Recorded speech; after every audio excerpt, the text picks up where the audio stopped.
Many conflicts are partly caused by governments trying to solve problems by military means, with so much money being spent on weapons and operations across the world, causing violence rather than attempting to build peace. The 4D Charter provides a free forum for developing solutions to implement global peace.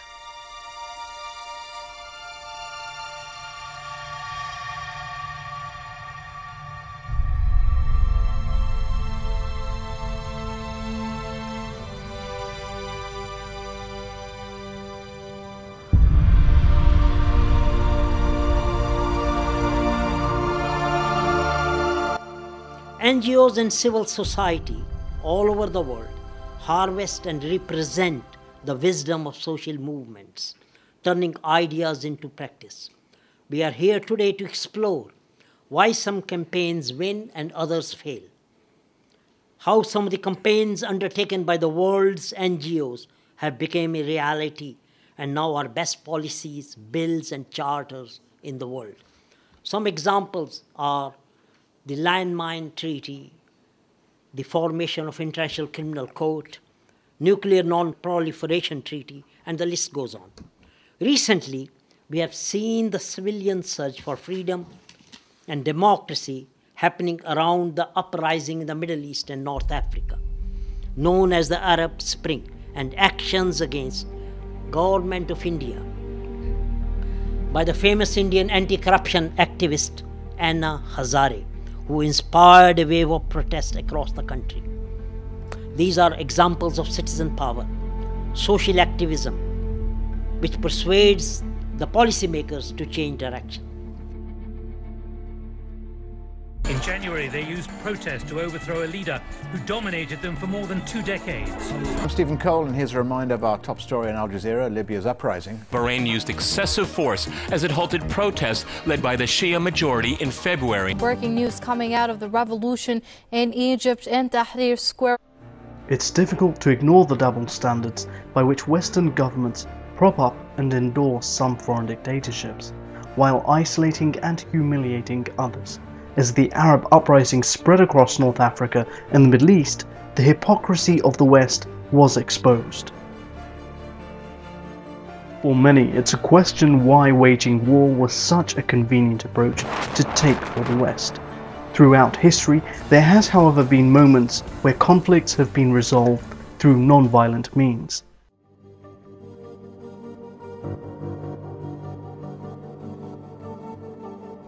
Mahatma Gandhi was horrified by the treatment of his fellow citizens by the British.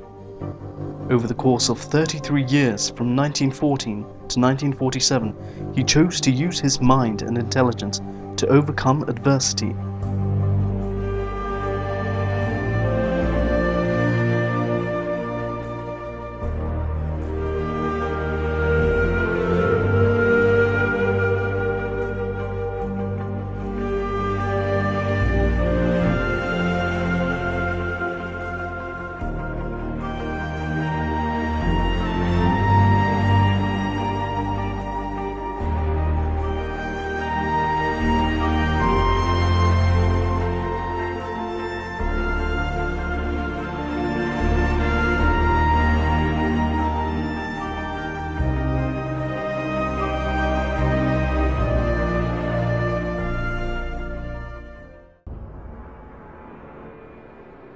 Dr. Martin Luther King Jr. saw Gandhi as an inspiration for his willingness to achieve civil rights for the African American community. He did exactly that in 1964 with the signing of the Civil Rights Act, with the Voting Rights Act passed the following year.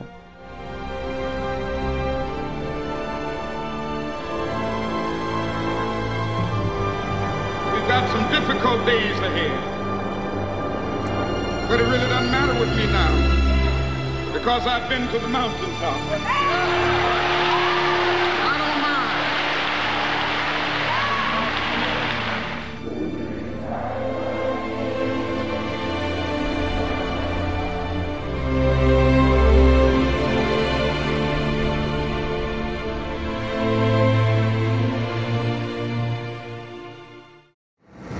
The founder of 4D Charter, Vijay Mehta, encourages dialogue to promote and implement peace in his book Economics of Killing: How the West Fuels Wars and Poverty in the Developing World. Raising several valid points, he explains how much the wars in Iraq and Afghanistan cost the United States, how bringing millions of people out of poverty is possible. Collective activity is also illustrated, offering the best hope for ending the industrial military trading relations that keep the world in a state of war, creating misery and starvation. If you're working with what I call the climate of opinion, meetings like this are very good in preparing us for media conversations, for talking to our governments, talking to our parliamentary representatives.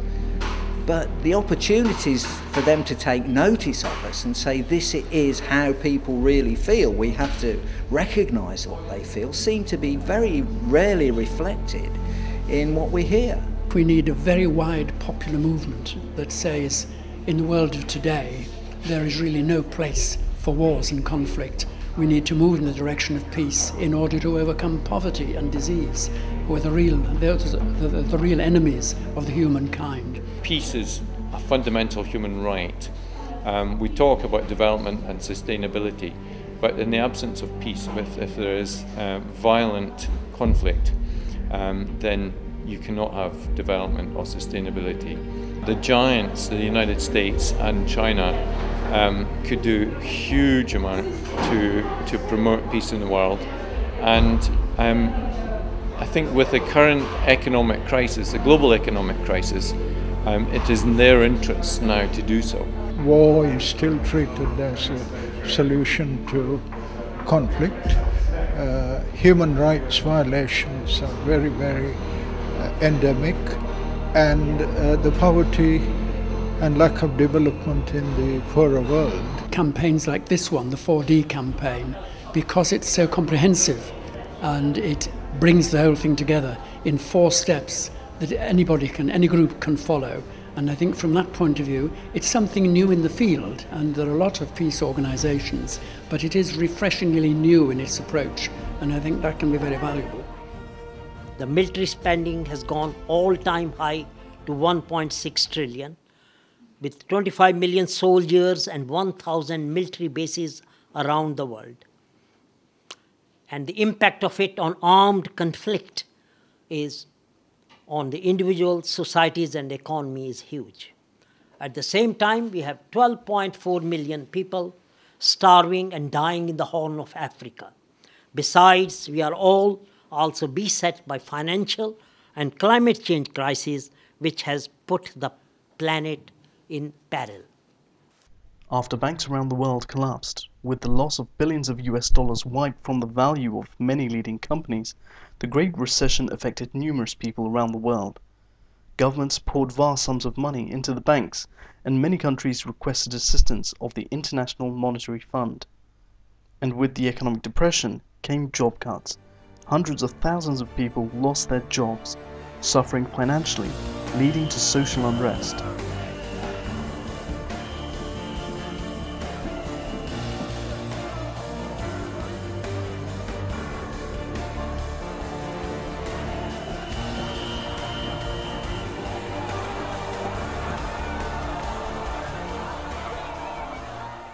There are ideas and actions undertaken to achieve the goals of 4D. Among them, one is based on Article 26 of the United Nations Charter, mandating Britain in the Security Council, formulating a plan to promote the establishment of international peace and security, with least diversion of armaments of the world's economic resources. Since the nuclear bombs were dropped on Nagasaki and Hiroshima, there have been further conflicts around the world, which have claimed a number of reasons for their existence. Some have been for political gain, others for money.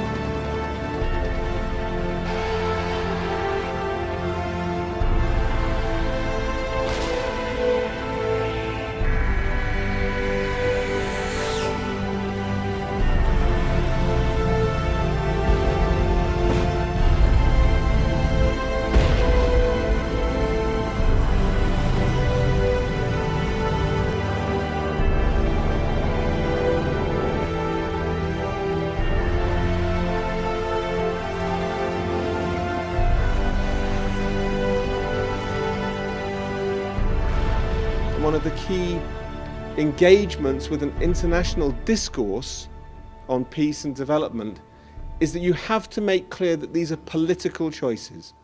Poverty and war in the world are caused by political decisions made by elites. They can be government elites, they can be corporate elites. And the political solutions come from us. Vijay's already said that. The problems are political, the solutions are political.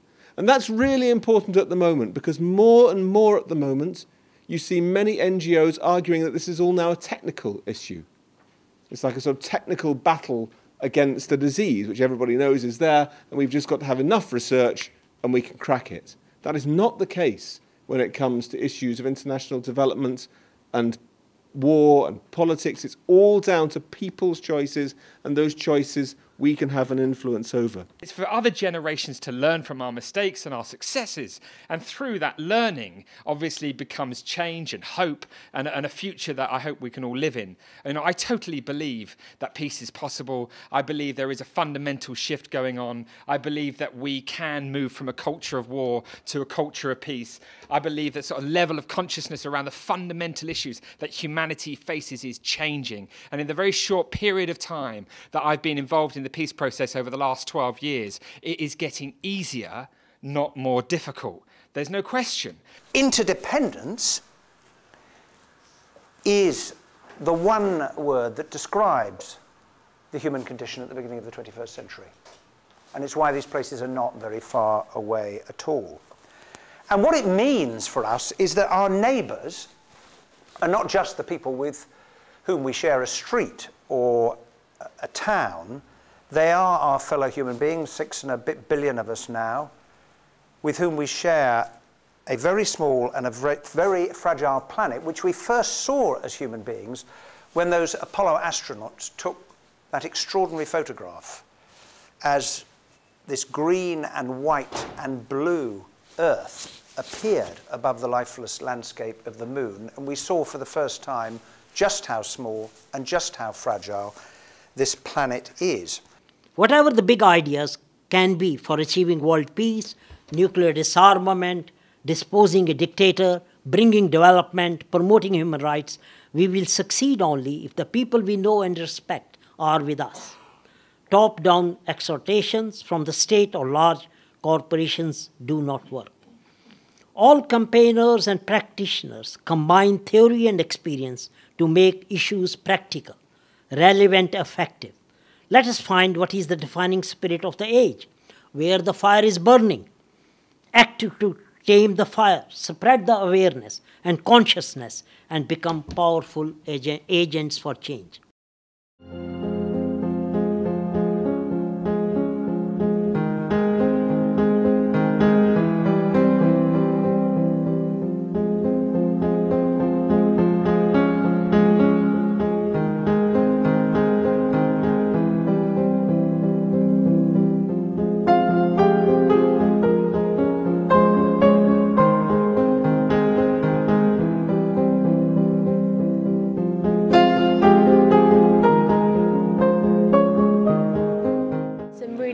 Big issues have come up, really relevant issues that I think are affecting us today in the world, and it's really lovely to see so many concerned citizens come together to talk about these issues and debate these issues. It's been very invigorating to hear such varied responses to the overall problems we have with global peace and communication between races and governments. With the internet, people can get information from outside that can't be blocked by these regimes, and that gives a greater sense of freedom to the people who are living there.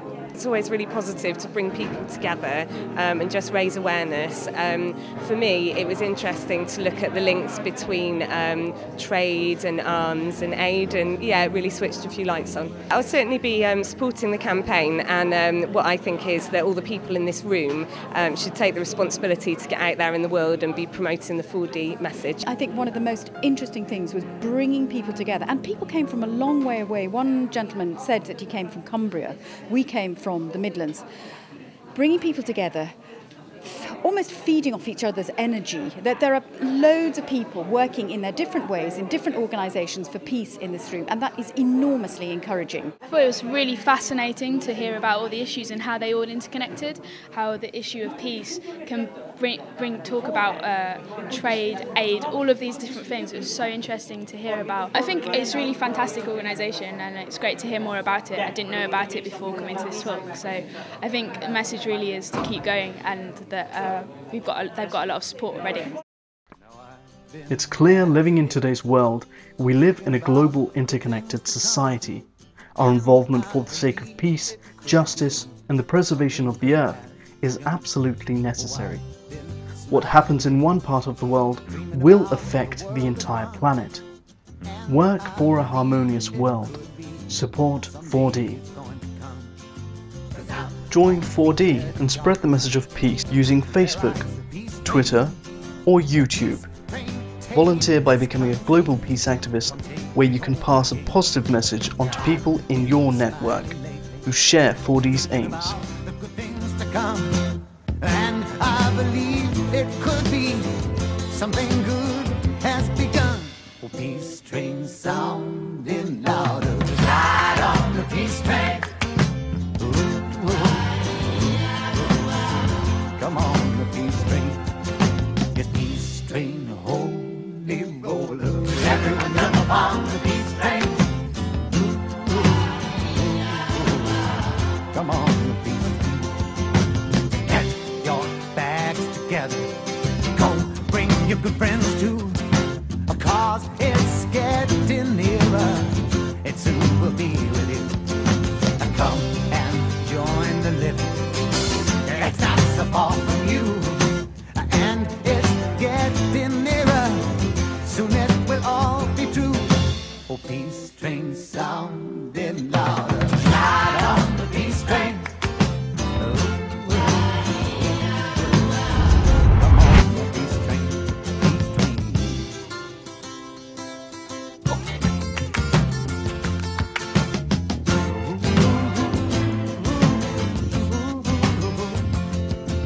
Now I've been crying lately, thinking about the world as it is. Why must we go on hating? Why can't we live in bliss? 'Cause out on the edge of darkness, there rides a peace train. Oh, peace train, take this country, come take me home again. Oh, peace train sound.